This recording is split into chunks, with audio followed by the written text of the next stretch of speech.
Hi Fox, how you doing? We have only one decisive game today in the third round of the candidates tournament. The game we're going to see today is Mamedyarov Anand. The other three games were drawn, but uh, some of those drawn games were interesting. Basically, the game between Svidler and Kramnik was very long and very exciting. And well, Kramnik was basically on the verge of losing. He probably should have lost the game today, but somehow he managed to draw in a quite interesting and crazy game. But today I'm gonna show you the game of the only decisive result of today.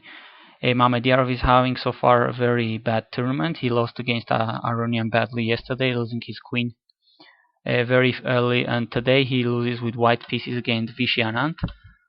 Now this is interesting. Now Anand is on the lead of the tournament, and I guess almost nobody would have bet for a nice start for the Indian former world champion like this. I mean, unless you're a fan of Vichy, you couldn't predict this kind of start with 2-point half out of 3 games and solely leading the table. Really a very nice start for the veteran player from India. Let us go with the game. Mamedyarov is white, Anand was playing with black pieces today, so d4, d5. We have a Slav defense. Now you know the semi-Slav is probably Anand's main weapon against 1d4. He relies a lot on the semi-Slav with good reason, because he has a wide experience in it, and it has served him very well during very long periods of time against the elite. Knight f3, knight f6, and well, queen c2 here. Knight c3, of course, is much more common. This is a little sideline, but still very common position, very popular. Just messing around a little with move orders, putting the queen on the c file, etc. A typical way for black is to play here is to take advantage of the queen's early moves and make him move once again the queen, and then takes on c4 and queen takes. And well, both players have a lot of experience in these lines, both with white and black. Mamedyarov likes to play this with white lots of times, and Anand is a big expert of the semi-Slav with black, so of course he knows these lines very well.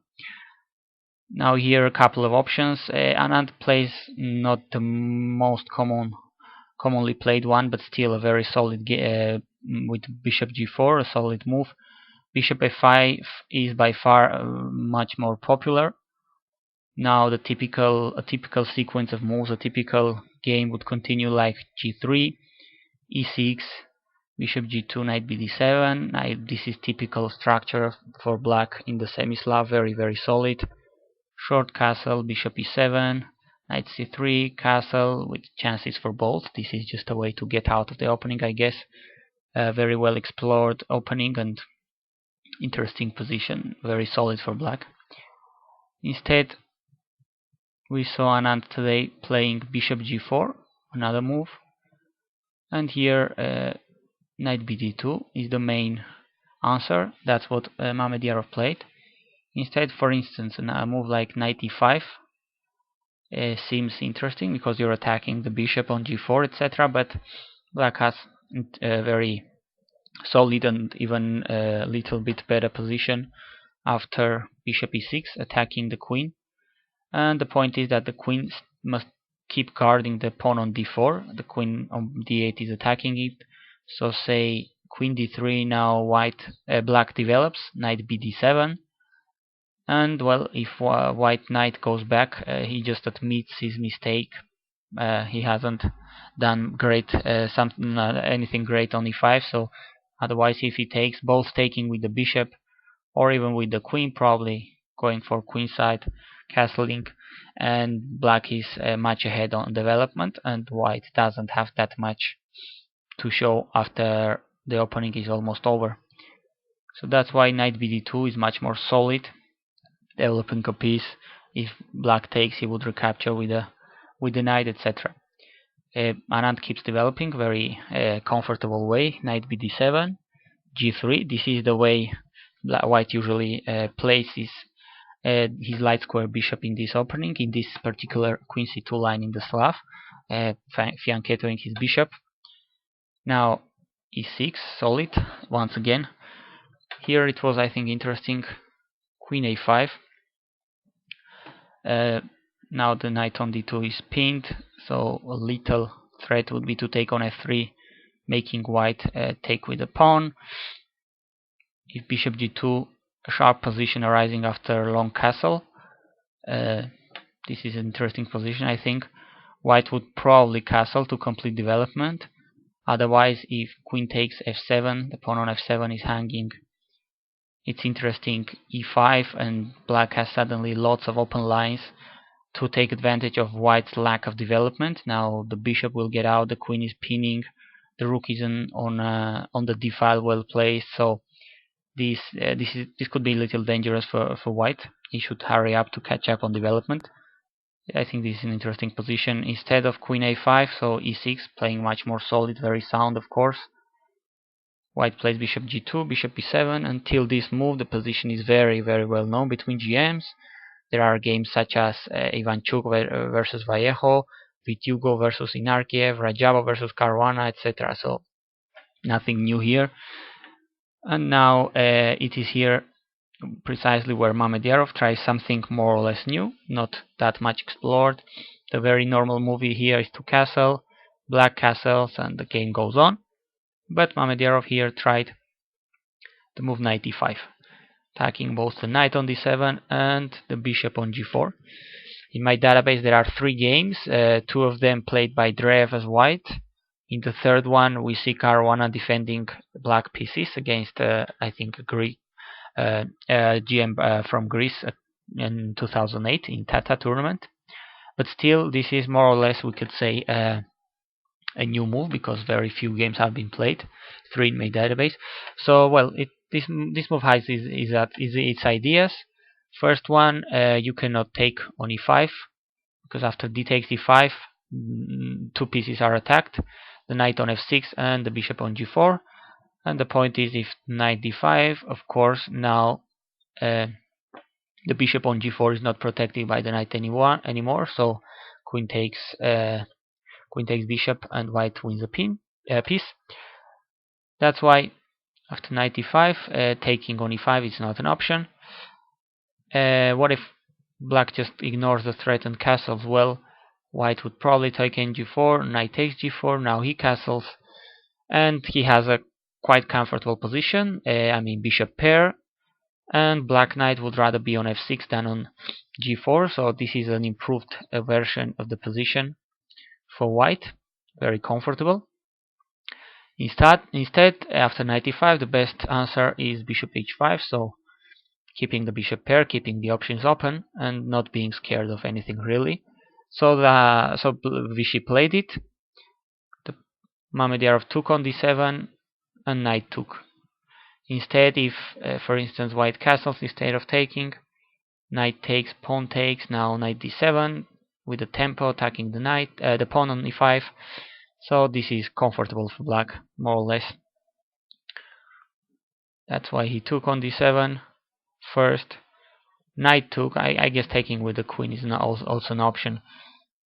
Now he castled, black does the same, and well, the position is roughly equal here, with chances for both, and really the one who controls better the position, who knows better the ideas and the plans for either color, is going to be better here.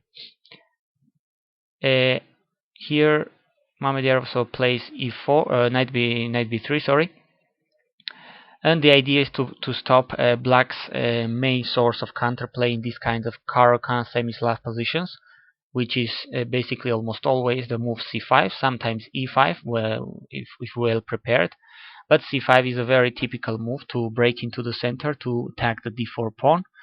So with knight b3, I guess the idea is to try to kind of avoid that and make it as difficult as possible for black to make that move.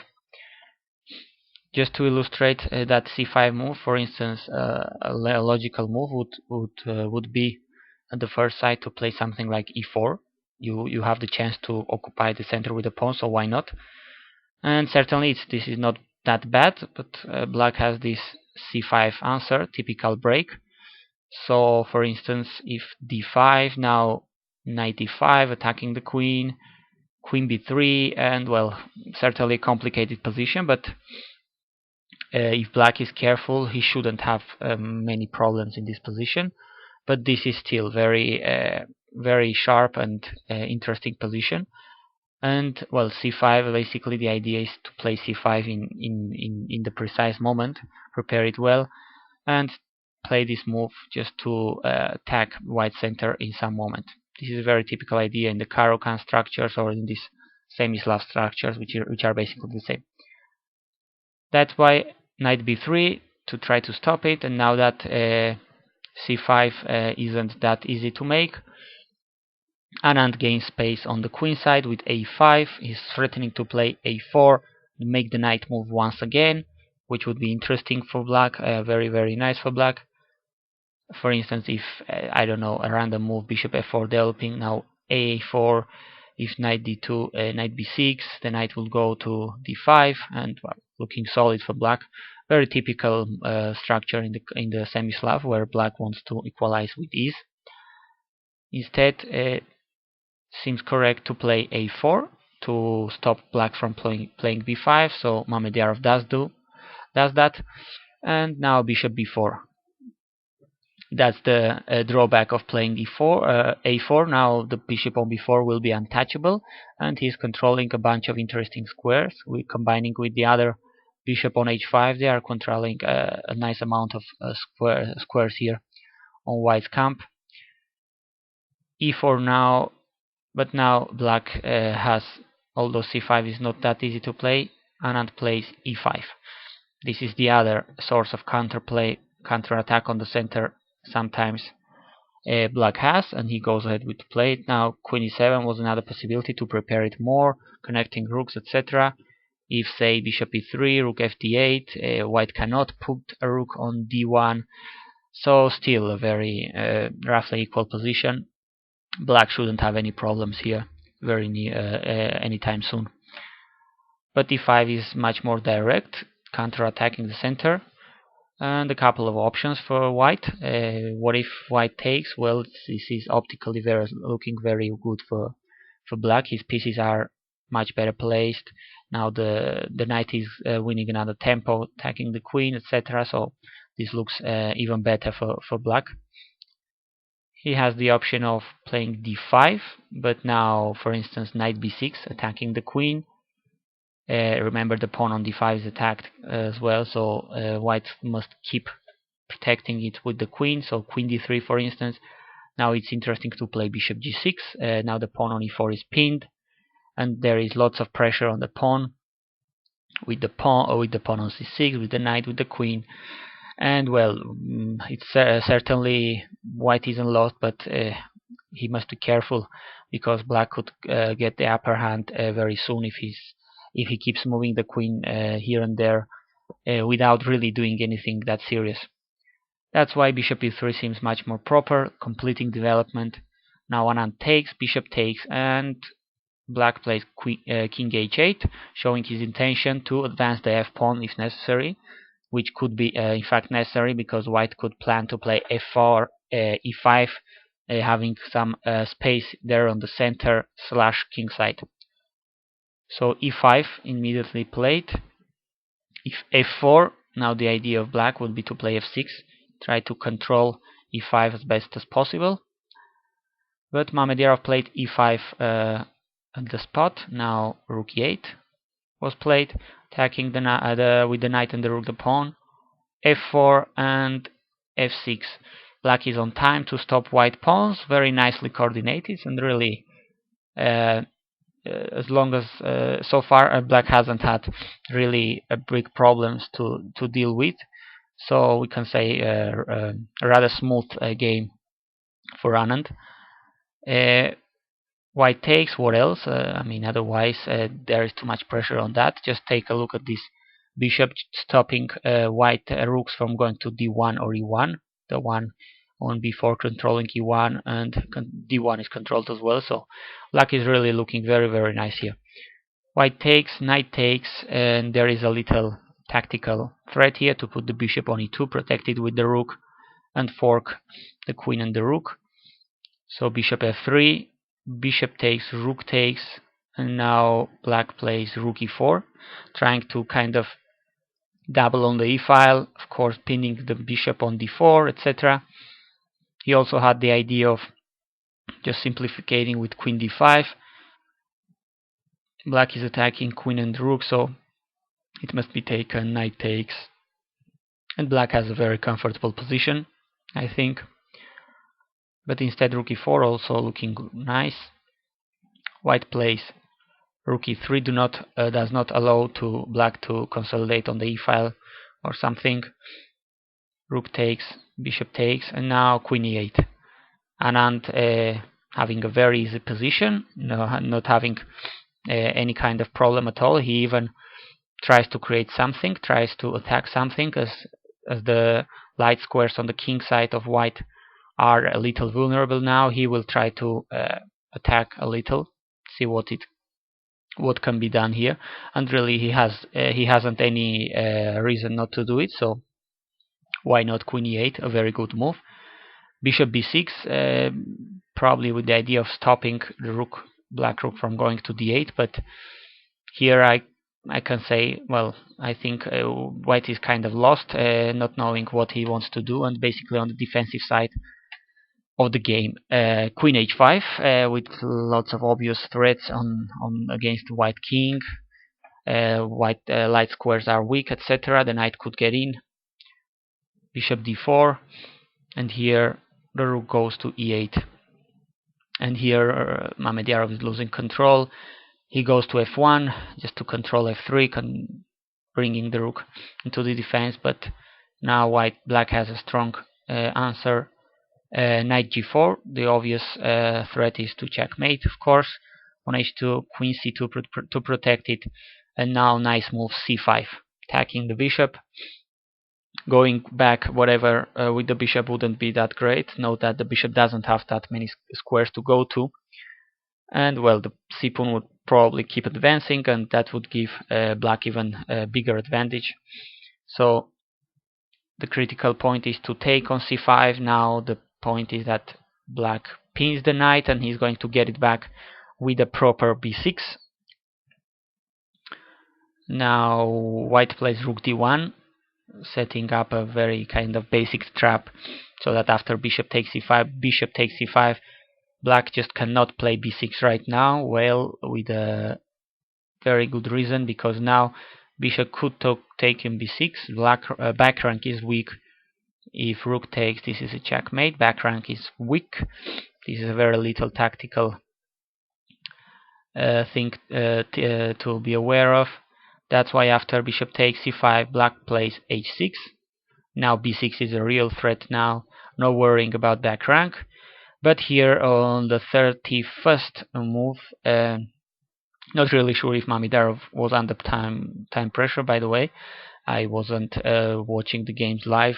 I had my own tournament going on the board, so he plays king h1, the final blunder, and he just resigned after playing it without waiting for Anand's move, because he could see the answer of black is pretty straightforward.